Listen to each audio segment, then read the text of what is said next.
Every citizen deserves to understand how their city functions and how to effectively engage with their local government. When residents have complaints, concerns, or suggestions for improving their community, knowing the right channels to use is crucial for meaningful civic participation. Recently, we had the opportunity to discuss these matters with Mayor Liang Chao of Cupertino, California, a Silicon Valley city known for its technologically savvy population.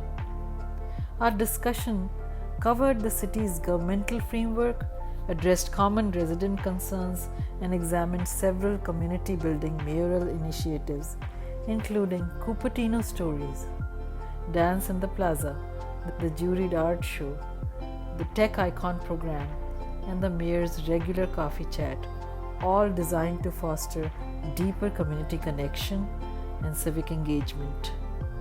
This is Ranjana Mehra from Cupertino TV Productions, and I invite you to join our conversation where every voice matters and every story counts.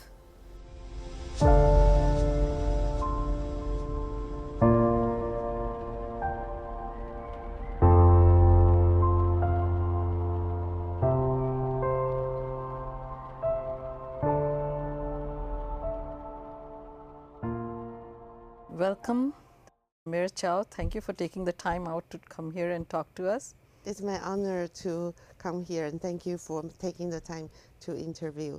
And really great to work with Cupertino TV Productions team. Thank you. So let's begin from the structure of the city government. What is the structure of the city government? What is the electoral process of Cupertino? What are the commissions all about?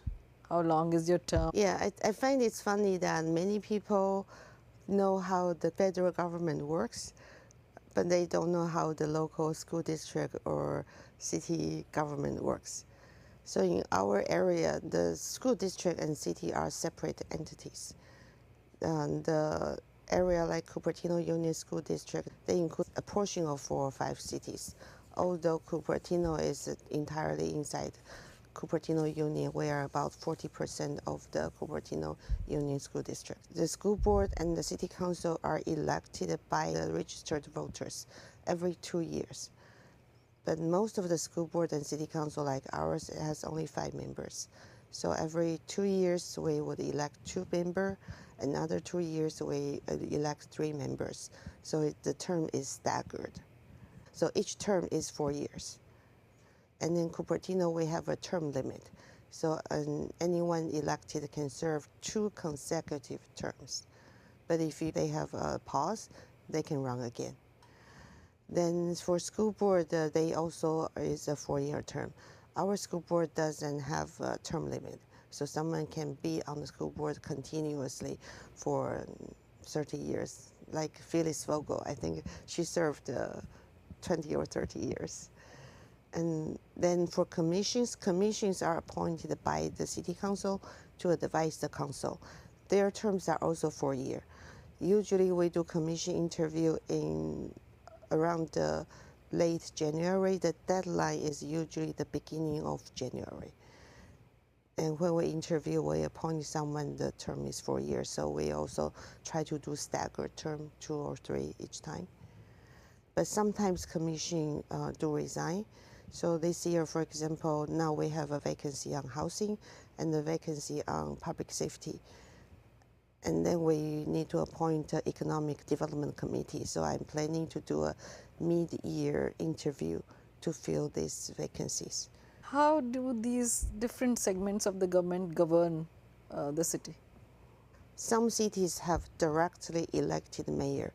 So they are elected directly by the registered voters, but we don't have that. So we, like me, I was elected to the city council in 2019. Now I'm serving my 2nd term. And then each year, the council members elect 1 member to be the mayor. The mayor is only a 1-year term. Some cities like Sunnyvale, their mayor used to have 2-year term. So that I think you have more stability. I think 1 year is very short time to learn how to be a mayor. And once I learned how to do it, my term is almost over.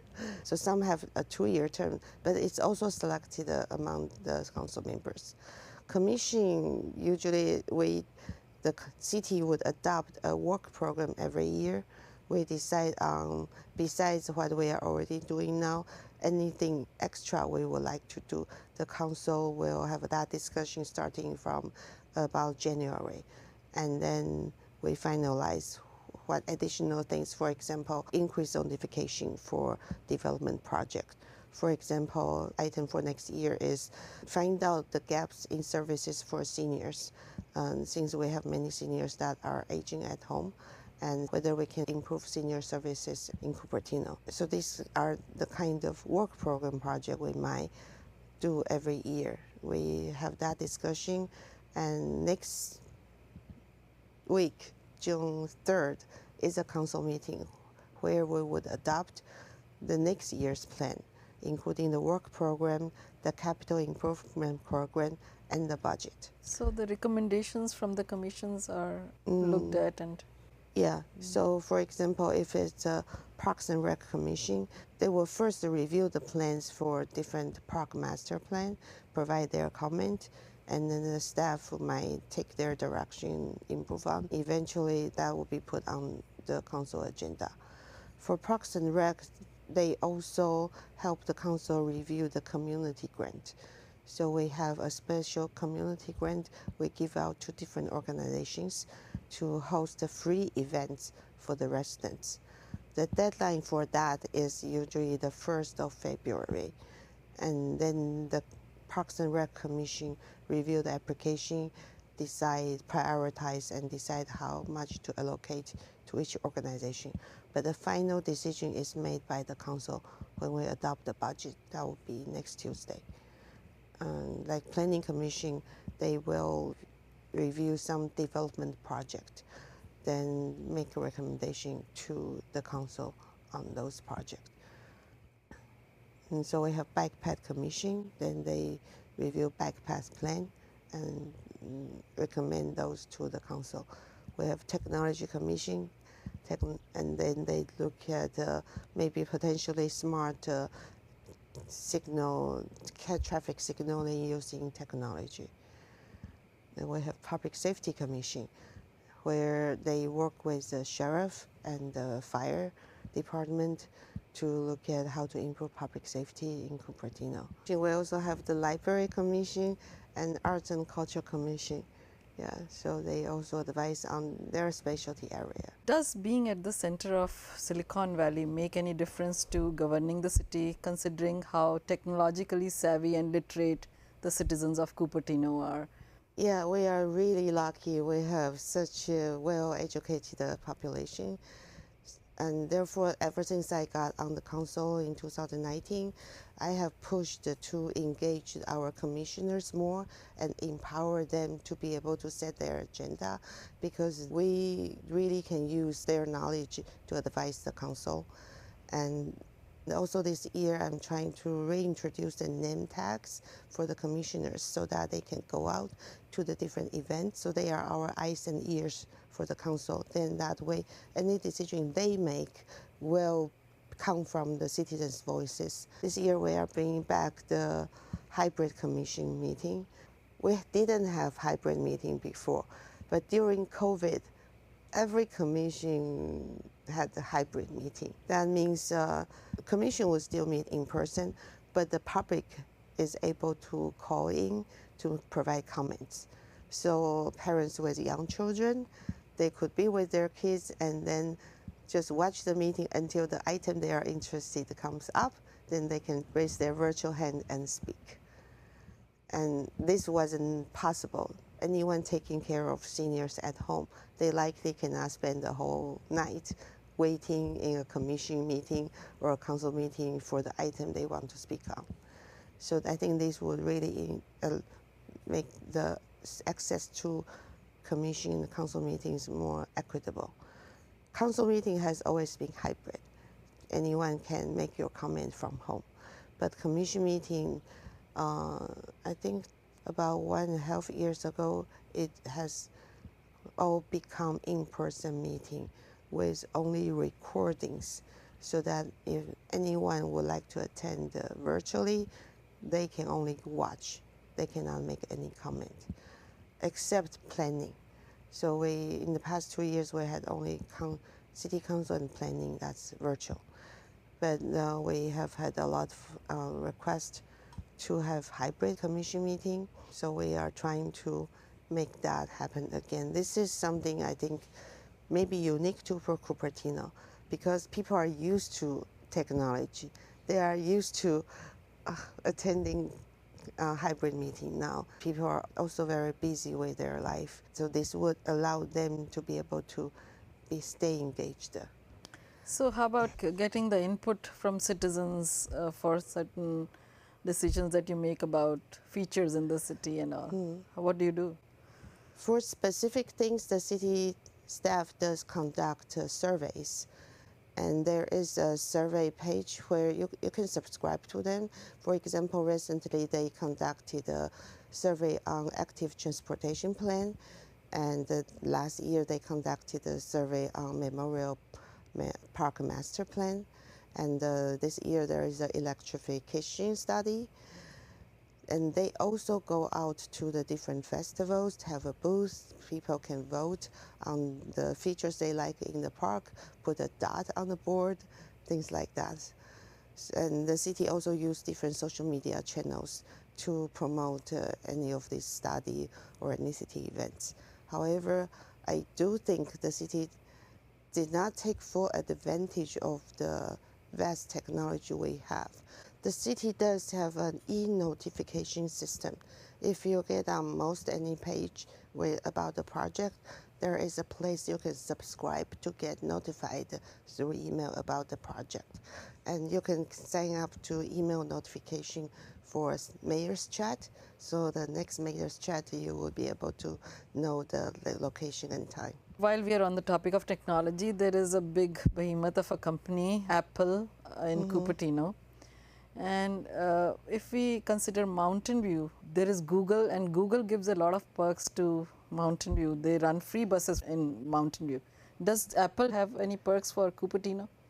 That's a very common question people ask. I think Apple and Google, they have very different style. Apple doesn't give free perks like that, or even they don't even give discount to schools when they purchase Apple product. They do give us funding. For example, in 2019, we were able to get about $9 million funding from Apple for bike path projects. So they want their money to be spent to support projects that they really believe in. And so this year we are reaching out to Apple again to potentially get another grant. They feel like they are a more global company, so their investment is focused on the more global impact. I see. May I ask, what is the grant that you're seeking for? We are trying to get the I-280 interchange program. We have a funding gap of about $4 million, because if we don't fill up the gap, the existing grant we already have from the federal government and the state, we might lose them. So that's something we are trying to see if Apple would be able to help. There is the other side of technology. This is so technology heavy, this place, but there are other people who also live in the city. For example, artists. And considering the cost of living in Cupertino, does Cupertino support artists? What does Cupertino do for its artists? And I think there are, the county also have grants for art. There is SV Create. It's a nonprofit that gives out grants to artists and to different art events, and they get the money from the county. And for Cupertino, we don't really have a grant earmarked for art, but for every development project, there is always, I think, 0.2% that's art in lieu fee to support public art. And I think the Art and Culture Commission is looking at how that money could be more well spent, not only on art pieces but also on programs. Then we might support more art. And this year, one of my mayor's initiative is Cupertino Jewelry Art Show. We have artists submit their pieces from kindergarten to adult. So that just happened on May 24th. We got very good feedback about that. So I'm hoping then next year, if we can bring that back, there might be monetary award to support these artists. What are some of the strategies you're thinking about for supporting Cupertino small businesses? That's one of, I think, the area the council will focus on in the next year in our work program. In our work program prioritization process this year, there were multiple items proposed to try to help improve the small business and retail environment. And then we also are bringing back the Economic Development Committee. We have a lot of people who actually help create successful business around the Silicon Valley and even beyond. So we hope to tap into that resource to help us brainstorm how do we help the city develop better economically. And personally, what I'm doing is during the monthly mayor's chat, which is on the second Monday of each month, I have been visiting different restaurants in Cupertino. I'm choosing specifically the ones that's less popular so that I can bring visibility to that business and then that shopping mall. So starting from last month, I am also inviting all the businesses in the same shopping plaza to come to the mayor's chat, and I'm giving them 30 seconds to pitch about their services they provide, and they can bring flyers and giveaways for the people who attend. And also I'm offering them that I will arrive 30 minutes earlier to talk to the business. So that's what I'm doing for that. And then this year, with acting city manager Tina Kapoor, because her background was in the economic development from Fremont. And she helped us start a restaurant week in Fremont. So we are hoping to bring Restaurant Week in Cupertino sometime later in October. And for the 4th of July firework, which we are bringing back, Councilmember Wang has brought up the idea of what if we have a dine out, 4th of July dine out, so everyone go out somewhere to eat before we go see the fireworks to help boost the business. We are doing multiple things trying to boost our economy. Right. I have attended your coffee chats, so they are pretty popular. So if anyone has ideas about how we can help the small business the retail better for Cupertino, you are always welcome to write to the City Council at cupertino.gov.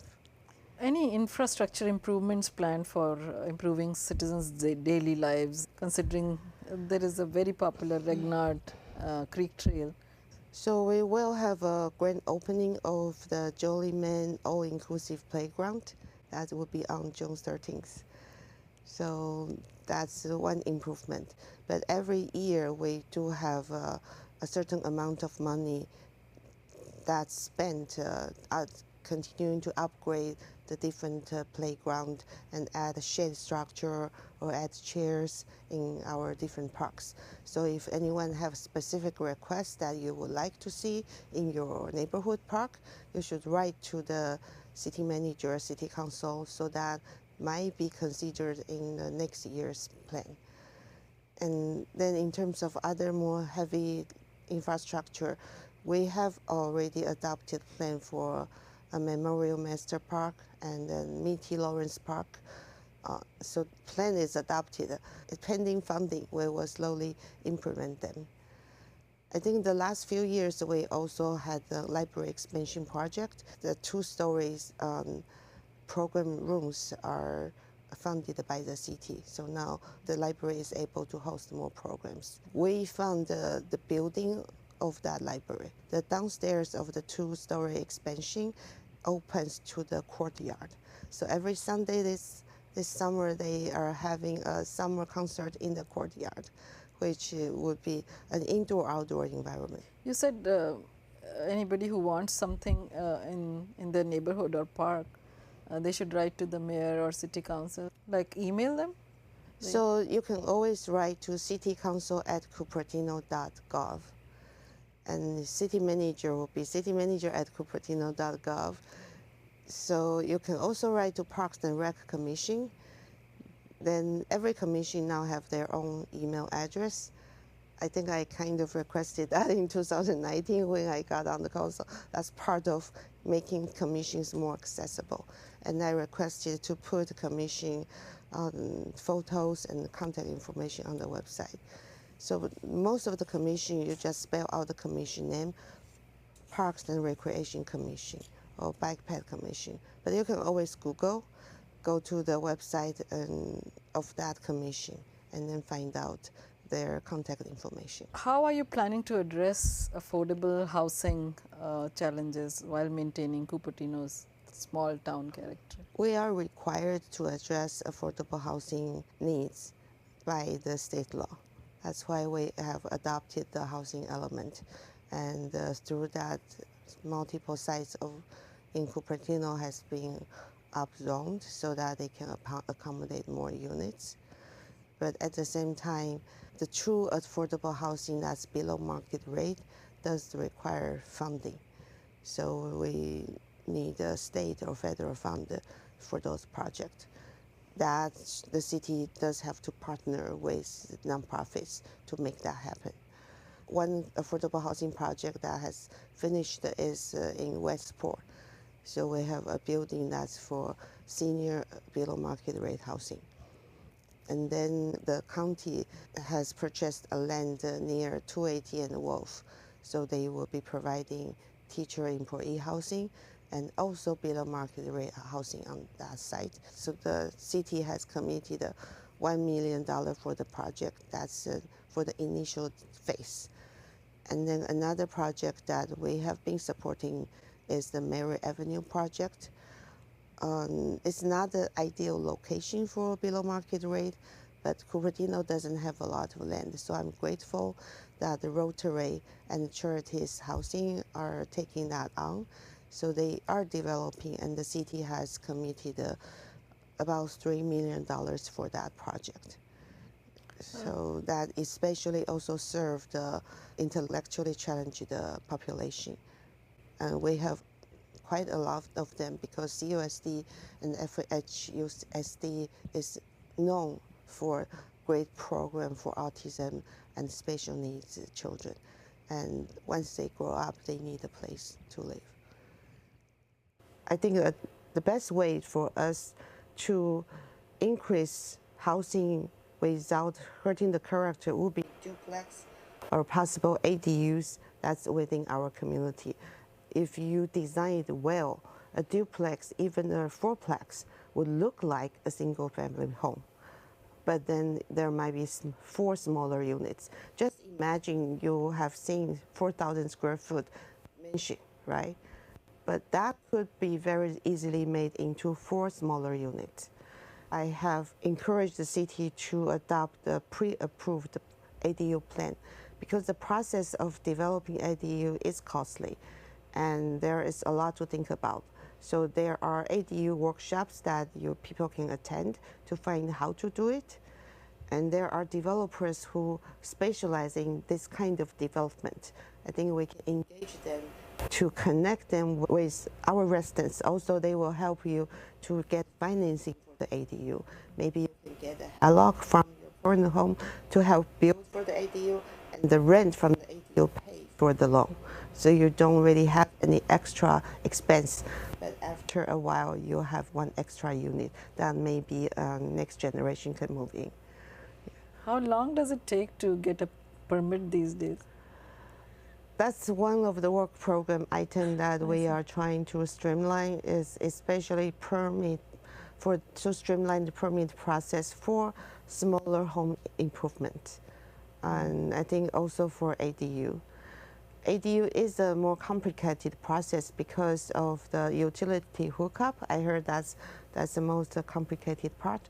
So I'm talking to a developer that specializes in that, and maybe they could help provide information to help the residents about the process. Yeah.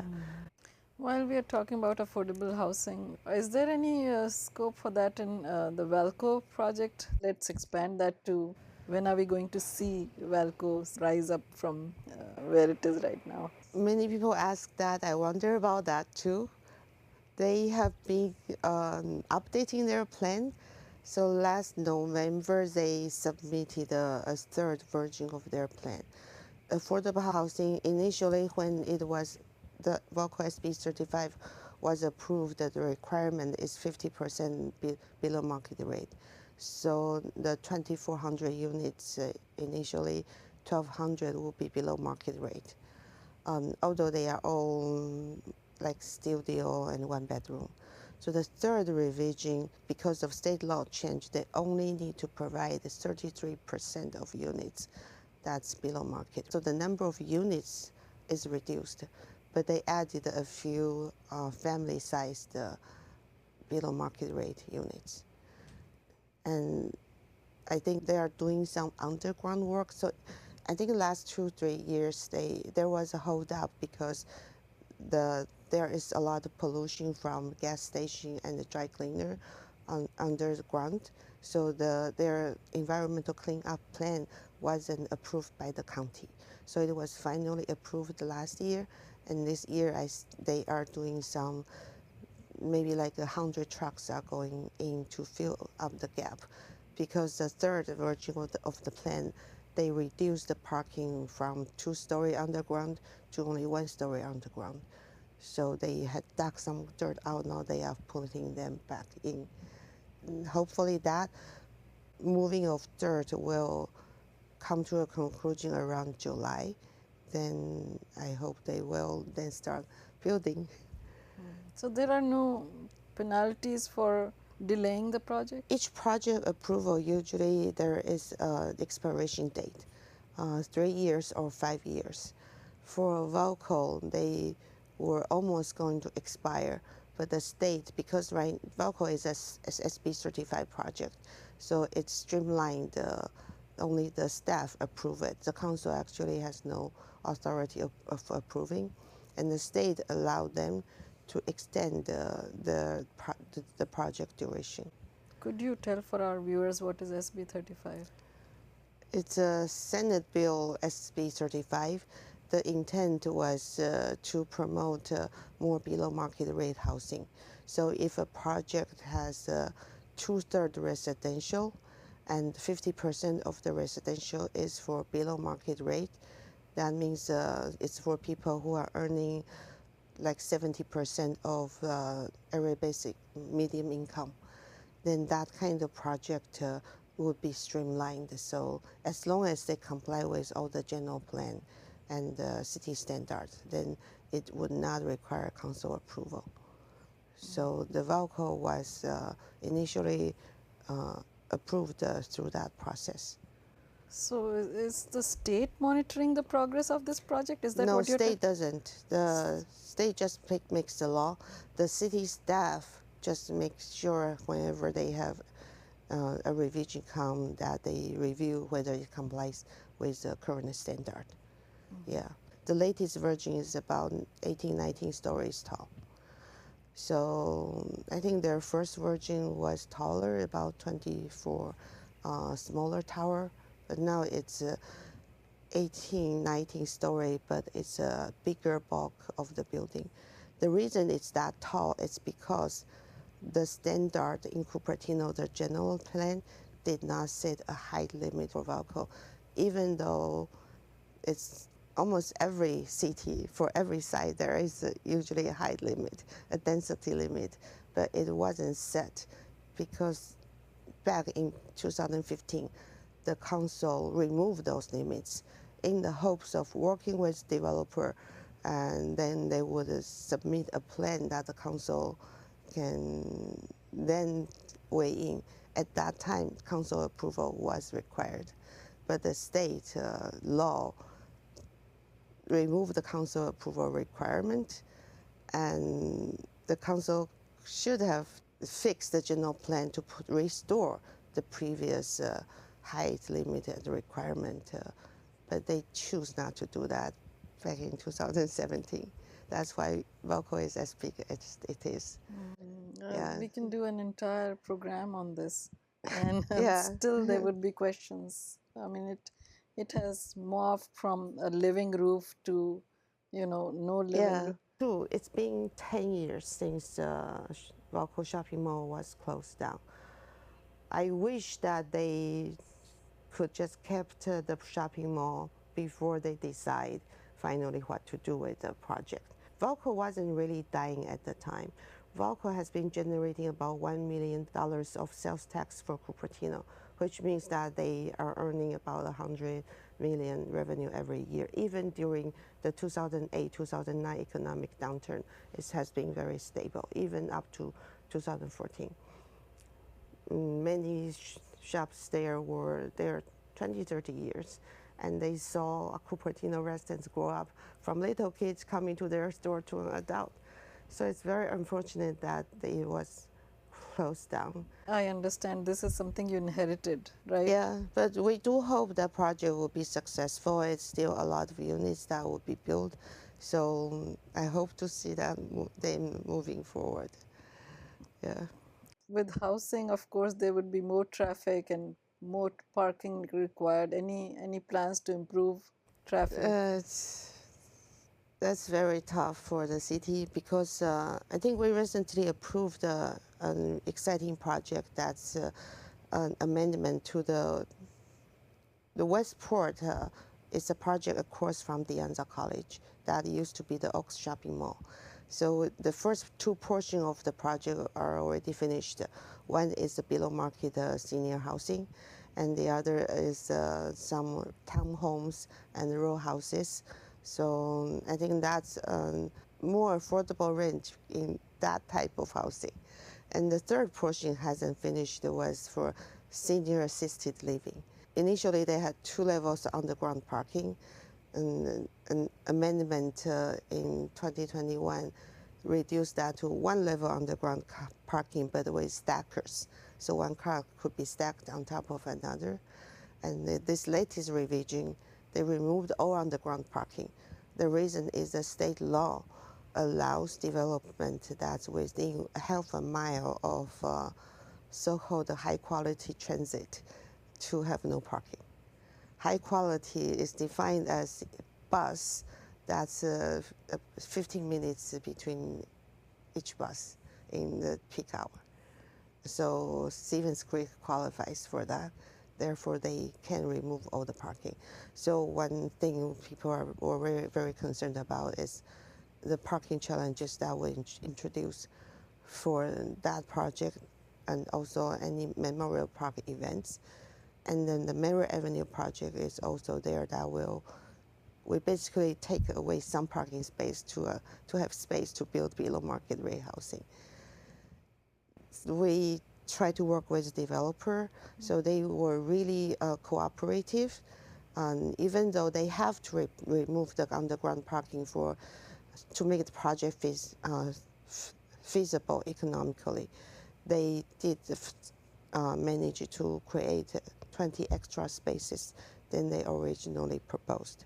So these are things we just have to do it project by project.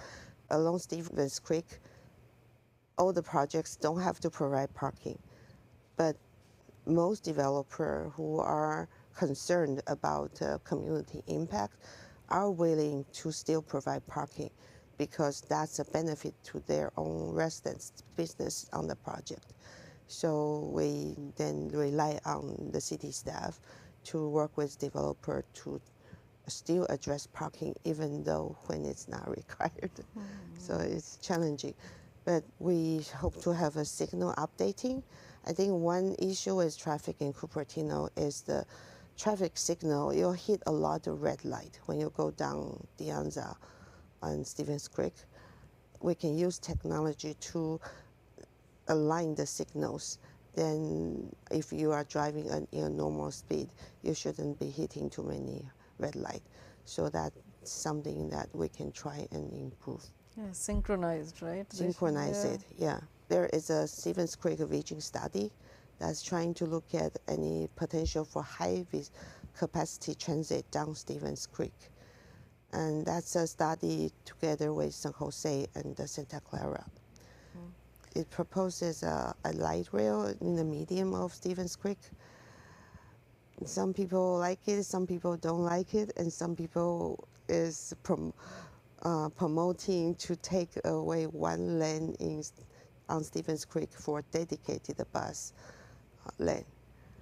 I think that many people oppose that idea. We don't want to lose any vehicle lanes. They're making a high-speed train connection from Las Vegas almost to Los Angeles that goes on Interstate 15 median. So something similar. I think light rail along 280 and 85 makes more sense.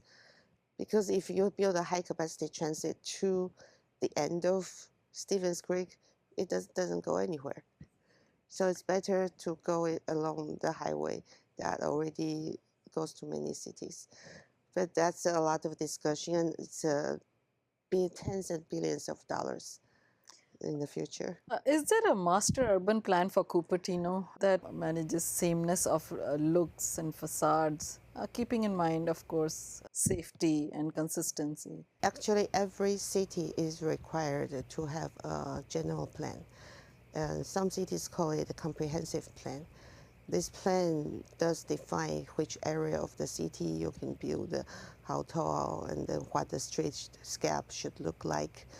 So that, and also for specific areas, there might be specific plan. For example, we have a North Dianza specific plan, and then for Stevens Creek, we have Heart of the City specific plan. That plan is trying to make sure that any redevelopment would put a retail frontage along Stevens Creek, so we would be able to walk down Stevens Creek and shopping. I see. Yeah. I see. And is the plan revised from time to time? Yeah, and it's revised. The plan has a safety element. It has a mobility element, and it has element on the different city infrastructure. When we update the housing element last year, housing element is part of that general plan. So as part of that, we will update the housing element, also mobility. And this year, we are updating the safety element to comply with some state standards.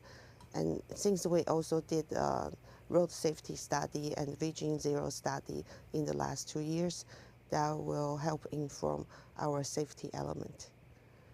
What we don't have, though, is architectural review board. So they actually review the architecture of each building to see if they meet the architectural requirement of the city. Maybe that's something we can consider, so there is a uniform look.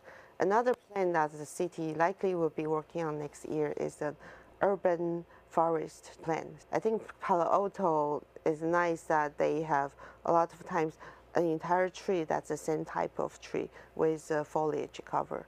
So maybe this is kind of plan we can say, okay, we decide this street is all this tree, that street is all that tree. We currently don't have that. Right now we have a tree list. Anyone can just pick a tree out of the tree list and plant. So you don't really have that uniform look on each street. What do you get most complaints about from residents? I think most for development project is how come we didn't hear about it earlier?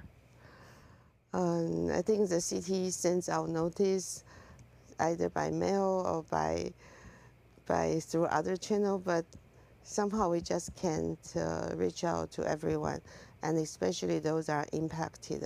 We usually notify 300 feet within the project, but that's not sufficient. So one of the things that we are looking at next year is how we can improve the notification process for project. For example, some other cities require a community meeting before a project is submitted or move forward to next stage. So that's something we might be looking at, and or maybe a wider notification radius.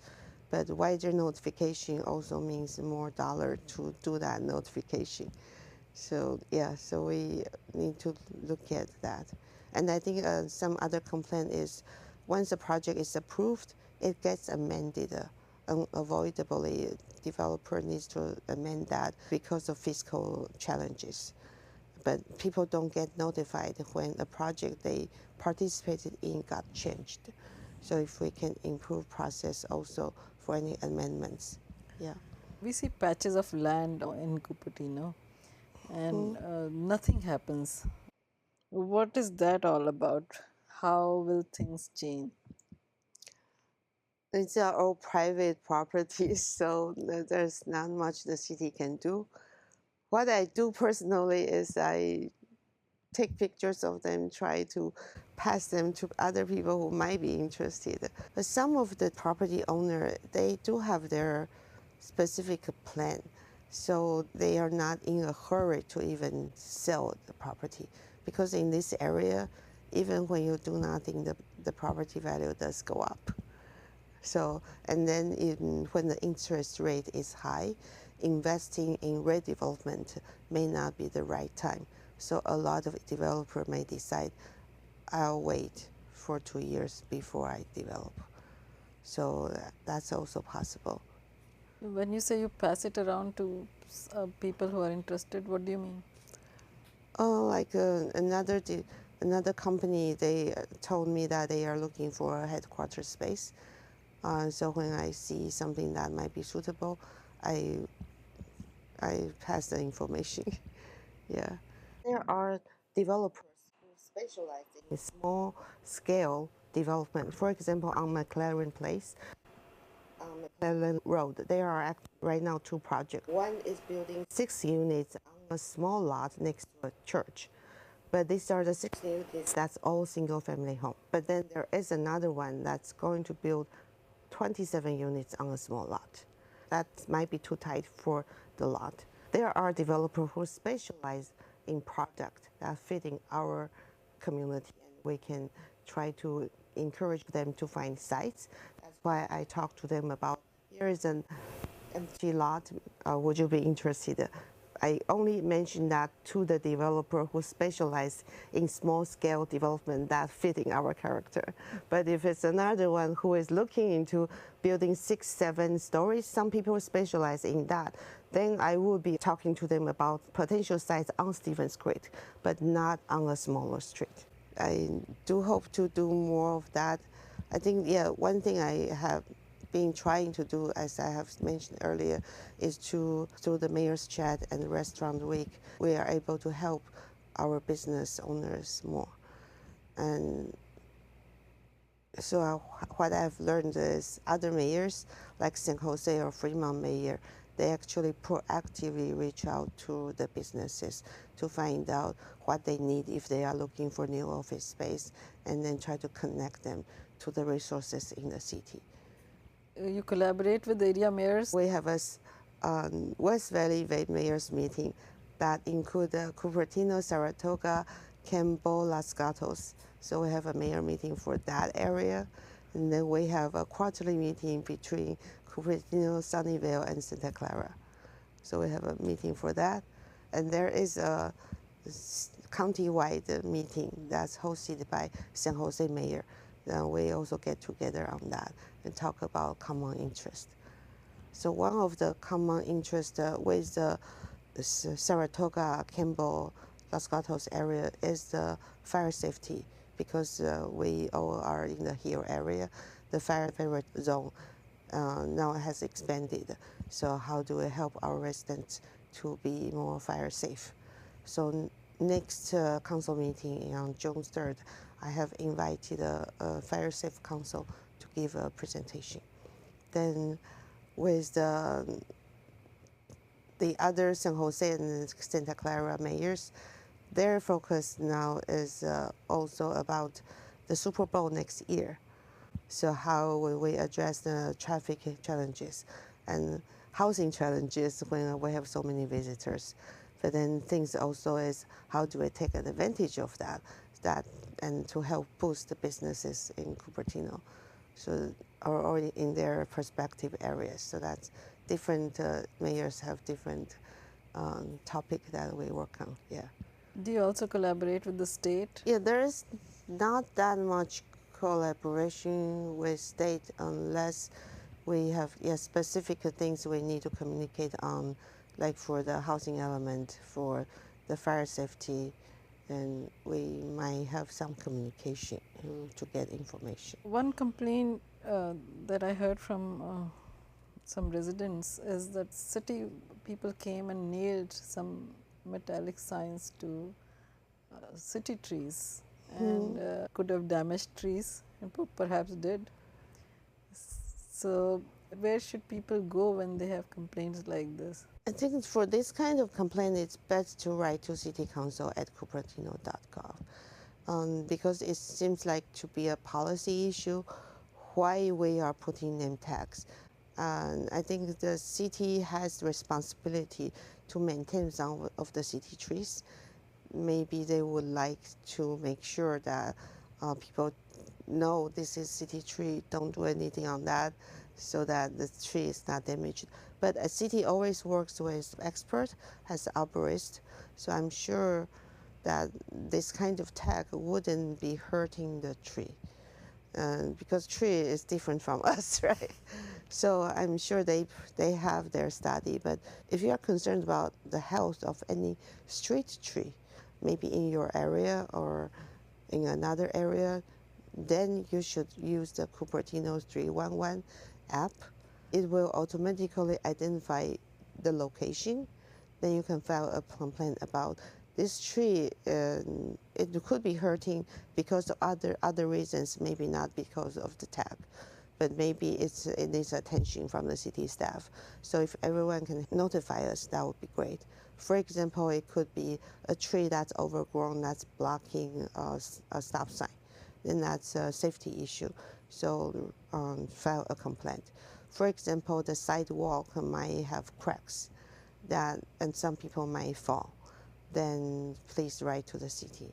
So that's just for complaints. What if I have some suggestions? If you have suggestion, then write to the city council. Yeah. Any initiatives for community togetherness? Have you? That's, I guess, my main goal for this year as a mayor. I feel Cupertino is divided often it's because of that one issue, vocal. People have different opinion. That's normal in a democracy. Of course, we are going to have different opinion. But because of that, during election campaign, there's a lot of fighting and attacking. But I think that's only a few issues. Really, most of us support the same thing. And we support education, we support helping people. So I'm hoping to bring the community together by finding common ground in our love for Cupertino and why we choose to live here. And the people in Cupertino is amazing. I often hear amazing stories about people's career, how they have founded the company. But then I feel that whenever we talk about history of Cupertino, it's about this or that building that's from like 100 years ago, the people who live there. But really, a lot of recent history of Cupertino is created maybe in the 1950s and 60s when more people moved in. And those people helped shape Silicon Valley and helped create many companies. But their stories are not captured because we don't have a newspaper. A lot of history is based on newspaper recording or TV program like this. So I'm hoping to create a platform where everyone can submit stories about themselves, about their parents, about people they know who may have passed away.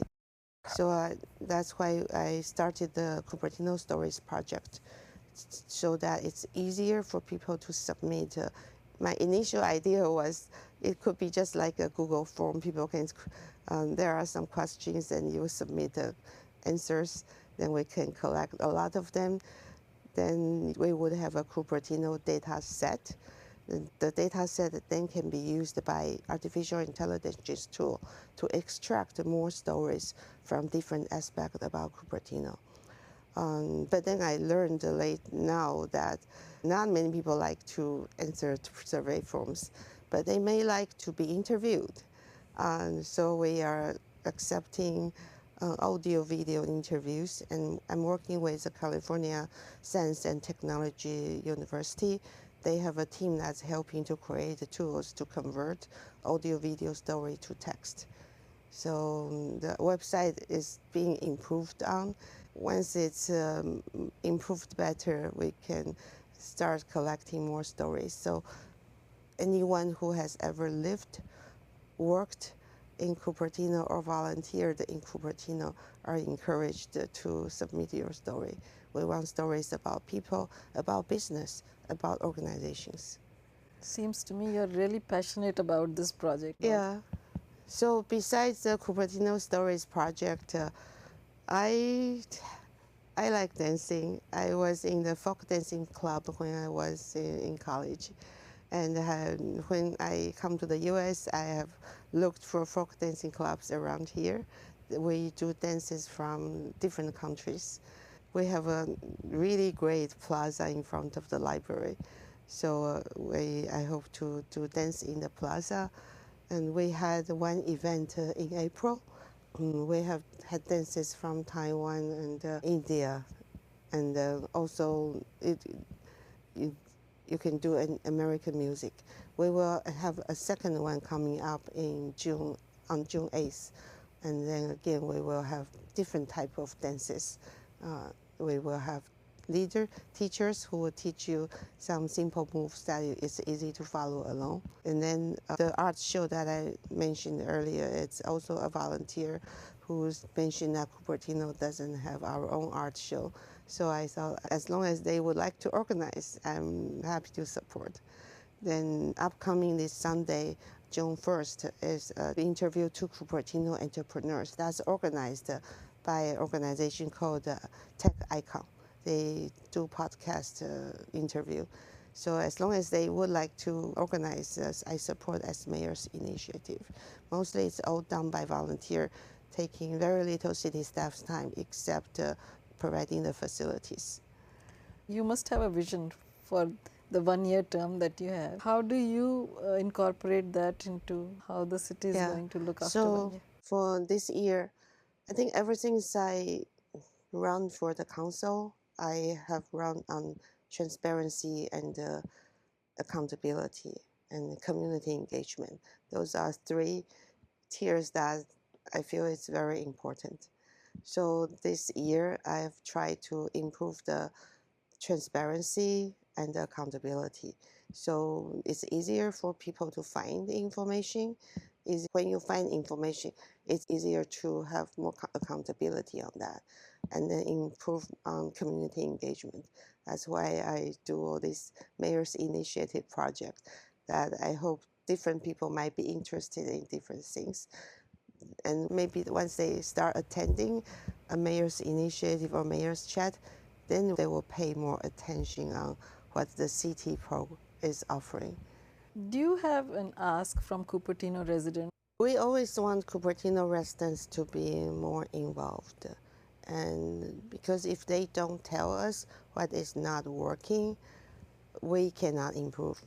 And if they don't tell us what is the best way to reach them, maybe we are not reaching them in the best way possible. So, and we welcome suggestions. Your suggestion help us improve our process. I do want people to pay more attention, subscribe to Cupertino Scene, which is our now the city online magazine, and subscribe to e-notification. All of the Cupertino residents, you pay taxes dollars. Your tax dollars support the city government. If you want the tax dollars to be spent the way you see fit, you must provide your voice to the city. Any final thoughts, Mayor? I have tried to give proclamations to organizations that have consistently served Cupertino, but also are less well known. That's kind of my theme, I guess. So, for example, on June 17th, I'm giving a proclamation for Friends of the Cupertino Library and the Optimist Club. Optimist Club has been hosting breakfast and 4th of July breakfast uh, all through their own donation. They never asked the city for any grant money. So I really want to recognize their effort. And the Friends of Cupertino Library have been raising funding for Cupertino and also have recycled books that really help us not only reduce the waste but also make the books more affordable, accessible to everyone. Yeah, so I'm trying to use the year to help a lot of organizations who don't usually get attention to get some attention at the council meeting. Yeah. Yeah, you're shining a spotlight on what they're doing. That doesn't mean that I don't work with those who are more well known, like Rotary Club, Chamber of Commerce, and I work with them through Cupertino Stories. And so I do plan to also um, issue proclamation because they really have, like Historic Society, a Library Foundation. I work with them through Cupertino Stories. I do hope that later the year I would recognize their effort with the proclamation also. But they are less of a priority now because they are more high profile in Cupertino.